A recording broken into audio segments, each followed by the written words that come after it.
Est-ce que je suis la connasse de refuser de donner le collier héritage de ma tante décédée à sa fille? Ma tante est décédée il y a quelques années et avant de partir, elle m'a offert, 27F, un magnifique collier ancien qui était dans notre famille depuis des générations. Elle m'a dit qu'elle voulait que je l'aie parce que nous étions extrêmement proches.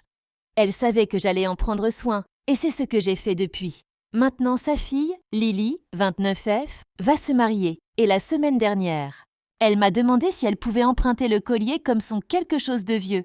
J'ai d'abord dit oui, car je pensais que c'était juste pour le jour du mariage. Mais ensuite, elle a mentionné en passant qu'en fait, elle voulait le garder définitivement. J'ai été confuse et je lui ai demandé ce qu'elle voulait dire. Elle m'a répondu que ce collier aurait dû être à elle depuis le début, puisqu'il appartenait à sa mère. Elle a ajouté que ce n'était pas juste que je l'aie à sa place et qu'elle le méritait davantage puisqu'elle était sa fille. Je lui ai dit « Je pensais que tu voulais juste l'emprunter. Tante me l'a donné parce qu'elle voulait… Ah, que je l'ai, je ne vais pas le donner. » Elle s'est énervée et a dit que ma tante avait probablement juste été polie en me l'offrant et que si elle était encore là, elle aurait évidemment voulu que ce soit sa propre fille qui le récupère. Elle m'a accusée d'être égoïste et m'a dit que je devrais faire ce qui est juste. Maintenant, ma mère et quelques membres de la famille disent que je devrais simplement lui donner parce que c'était le collier de sa mère et que cela signifierait beaucoup pour elle le jour de son mariage.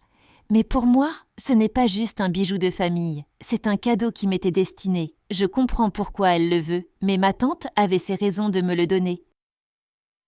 Vendeuse, ne pense pas que je devrais être forcée de le céder juste parce que Lily a soudainement décidé qu'elle le voulait maintenant. Alors, est-ce que je suis la connasse ?